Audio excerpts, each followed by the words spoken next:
verdict is still hasn't come in yet about whether we're going to stay together. But I was thinking about the anniversary that Harry had when his son Stephen just said, Dad, tell me about how it all happened, how you asked Mom to marry you and everything. He said, well, it's interesting you should ask because I got engaged at the same time as Oscar and Thelma and Fred and Jolene. And we all got engaged at the same time. And it went a little bit different for each of us. Oscar asked his bride-to-be, said, now I'm expecting that you will keep the dishes washed, the floor, the vacuum, the beds made, keep the house really neat, dishwashed, clothes washed, everything. Well, the first day after they were married, he didn't see anything. And the second day, it was a little bit improved. And the third day, everything was great, and she was doing everything. He said it's a little different for Fred because on the first, he said something very similar to Jolene, and on the first day, he really didn't see too much. The second day, she began to improve, but he didn't see that much. The third day, he didn't see much, but the fourth day, she began to do the things, and then they kind of got in sync.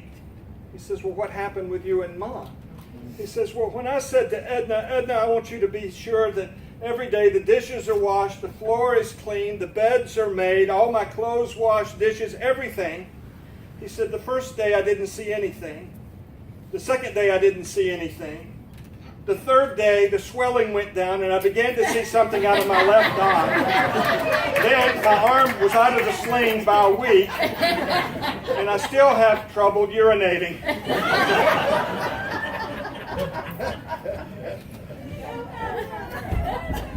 And let me tell you what I told Stephanie. I'll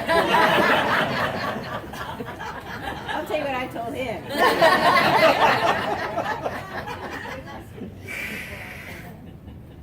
Fill in the blank. I beg your pardon, I never promised you. A rose garden. When you get to the end of your rope, Tie a knot. tie a knot. Cheer up. Things could be worse, so I cheered up, and surely enough, They got worse. okay. Sometimes life just goes wrong. It wasn't in your plan for what actually happened, or even is happening. And some of you, I know, are in the midst of a storm. Now, I've had moments of stability, moments of pleasure. Life was a joy. The sun was shining. All is well. I'm happy. Things are going along smoothly. In Africa, after we'd worked a couple of years there, my kids were not happy. Away at boarding school, we faced multiple bouts of malaria, other tropical illnesses. Sometimes I got very depressed. Sometimes I was feeling ineffective. My joy drained out. Maybe you can relate. Stephanie and I purchased a condo in South Georgia for investment purposes. That was a great thing. But right after we purchased it, the market crashed. The economic downswing reduced the price to 60%, and so I was already under the water right from the very beginning. I bet something like that has happened to you. I bet we could go around and share stories about when life went wrong. Sometimes we have life by the tail. The bills are paid, the kids are happy, the husband and wife are content, the automobile is running well, the stock market is up, no indebtedness, everyone is in good health, the job is secure, you have money in the bank, your faith life is strong, the church is stable, the people are all nice and get along with you, the neighbors are friendly, you're on easy street, and the miracle is that the Phillies are on a winning streak. But life isn't always like that. A sudden company cutback and you're laid off, or you get that telephone call that says the tests show positive. Positive, that's good. No, it shows that there are some cancer cells. Can you come in? Or you have a sudden death in the family. Or when you get that call from the police office that say, can you come down to the station, your son is with us right now. We need you to come down. Or your daughter comes home and announces, I'm pregnant. Or you get a diagnosis, Parkinson's disease. Or the x-ray showed a suspicious spot on your right lung.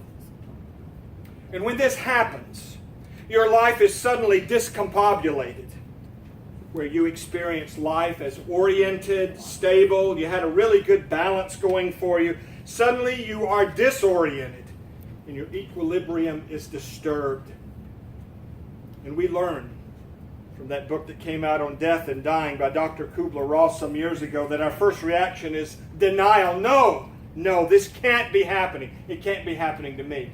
We were at a field day at our church where we were playing baseball across the street, softball, and on both sides of the street. We were at the Baptist church across. We were having outdoor food. There was a lot of festivity going on, and some kids were playing with a ball, and the ball rolled into the street. And a young boy, about 8 years old, Keith Brown, went running after the ball, not even looking at the fact of a car that was speeding down the road. I remember the impact. He flew up in the air as the car skidded, tried to stop before it hit him. He wasn't even aware of it. I remember his dad running and yelling, "No! No!" And it was a horrible moment for all of us. And when these kind of things happen, we not only experience denial, this can't be happening to me, but we experience anger. And then we have a frantic drive to bargain. Oh God, don't let this be true. I'll do this for you. I'll do anything if you just will do this for me. And then Kubler-Ross said we set into a period of depression. Now, how many of you does that ring true? Because we move from a settled and stable life to a period of disequilibrium and disorientation. And the pressure is on, and everything around you seems to be falling apart. Anxieties crowd in, and worry furrows your brow, and sleep flees away, and you toss and you turn in sleepless nights. I've been there, and I've done that many times. And what shall we do? How can we respond to those pressures and negotiate a way of life to loosen the noose? I believe our story today and the prayer that Laura led us in from Psalms that we read responsively addresses these very kind of circumstances, because we have David there. Not as an example of someone who got everything right, but as a real man in real circumstances that went through life with a man after God's own heart, but he was a man who suffered. And in this case, he found himself in a tough spot. Our story opens sometimes after David's wonderful victory over Goliath. How many know that story? David and Goliath, right? There was rejoicing. He even was married to the king's daughter. He became the personal music therapist to King Saul. He became King Saul's son, Jonathan. He became Jonathan's best friend. So he was well connected in every way. His family was exempt from taxation. But after some young maidens sung to David's glory a little song, Saul has killed his thousands, but David his 10,000. He's one of the greatest war heroes we have. A dark cloud passed over King Saul's face. He became insanely jealous and suspicious of David, and on 2 occasions, quite unexpectedly, King Saul erupted into unprovoked fits of rage and attempted to murder David by pinning him to the wall with a spear. 2 times. David was there strumming on his lyre, kind of a harp, and Saul all of a sudden decided it's time to take him out and chunk the spear. And if David hadn't moved quickly, he would have been killed. And so he became a fugitive, living in the fields, sleeping in the caves. He had everything. He had the world by the tail, and now he's sleeping in caves, hiding out in forests, hiding among the rocks and on the mountainsides. Often he narrowly escaped detection. His life was always under the threat of being caught in the king's dragnet. He was hounded everywhere. Wherever he went, he had to use caution. He collected a group of men around him who became a part of a ragtag guerrilla force. They were all, it says, dissatisfied, disillusioned, malcontents, debtors, criminals, unhappy men who lived on the edge of society. And David and his men had to turn to scavenging to survive. At one point, David even went to the sacred tent where worship was performed, where the Ark of the Covenant was kept. He lied to the priest there in charge to obtain food and a weapon. He said, I'm on a mission from King Saul to keep the man innocent of helping him. The priest was Abimelech. He was sympathetic to David. He shared the sacred bread that was reserved only for the priest. Jesus referred to this story in the New Testament. Saul found out through one of the informants that the priest had given David a weapon and had given him the bread. And so he sent and had every one of the priests executed. Now that would weigh heavily on your conscience if you had set up the death of the whole staff. Just think if you'd have told on me or something, somebody came and murdered me, how bad you would feel. How bad I would feel. At times, David took his motley crew of vagabonds to even fight as mercenaries for the historic enemies of Israel, the Philistines. When your own king is out to get you, and you can trust almost no one, hiring yourself out as a mercenary to foreigners may be the best way of making a living, and David had to do it. But during this time, David and his men were out on patrol. Another enemy, the Amalekites, attacked David's central base camp. It was a city called Ziklag. They burned the town to the ground and took everything as booty, including all the wives, all the children of David and his raiding party. And when he and his men returned to home, all they found was smoldering ruins and ashes of Ziklag. They broke down, grown men. They wept. But then something moved through the troops. Some of the men blamed David for getting him into this mess. They planned a mutiny and a coup. Some were so angry and upset they plotted to stone David. With hostility brewing, it was just about to boil over. David could see it in their faces. Can you imagine how isolated David felt? Have you ever had your friends just turn on you? People that you thought you could trust? His world was falling apart. Everything was unraveling. He felt low. He felt defeated. He felt depressed. He felt friendless. In such a state of isolation and despair, as bad as life could get, the Bible said, but David found strength in the Lord his God. I like the way the King James puts it. David encouraged himself in the Lord. Couldn't get much darker, but he encouraged himself in the Lord. How could he encourage himself in the Lord? How could he find strength in the Lord his God? I believe David prayed. He went to God and laid out his situation. And we get a glimpse of the kind of prayers that David prayed in circumstances like this. And there were many times he found himself in a jam like this. Does this prayer resonate with something that you would like to say to God, or maybe you have said to God? How long will you forget me, O Lord? Forever? How long will you hide your face from me?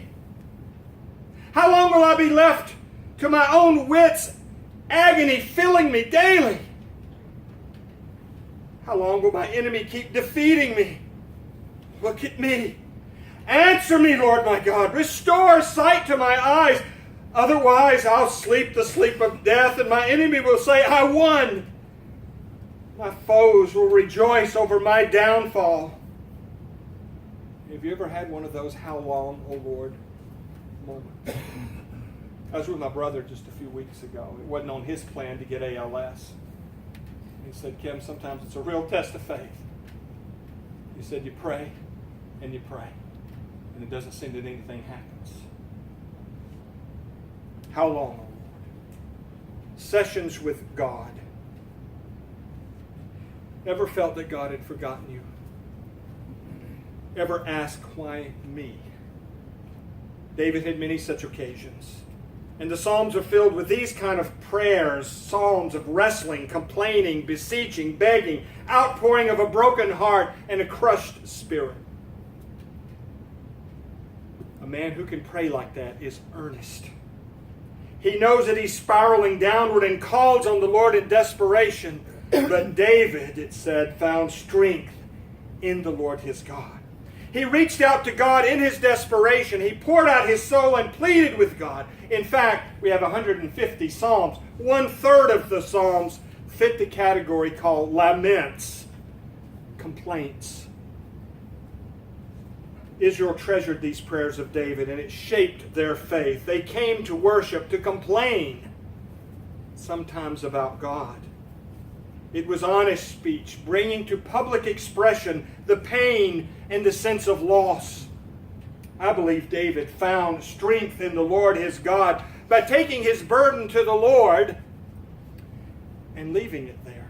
They that wait upon the Lord shall renew their strength. They shall mount up with wings as eagles. They shall run and not be weary. They shall walk and not faint. In the New Testament, the Apostle Peter knew life can sometimes throw you a curved ball. Once in a boat with the sea churning around and waves lapping over and the wind blowing, and it was just about to be swamped, and at that very moment, Jesus, exhausted from his work, laying in the stern of the boat, asleep, and Peter cried out to Jesus, "Lord, don't you care that we're perishing here? Can you see what's happening? Don't you care?" And Jesus got up, rebuked the wind and the waves, and said, "Peace, be still." The storm subsided.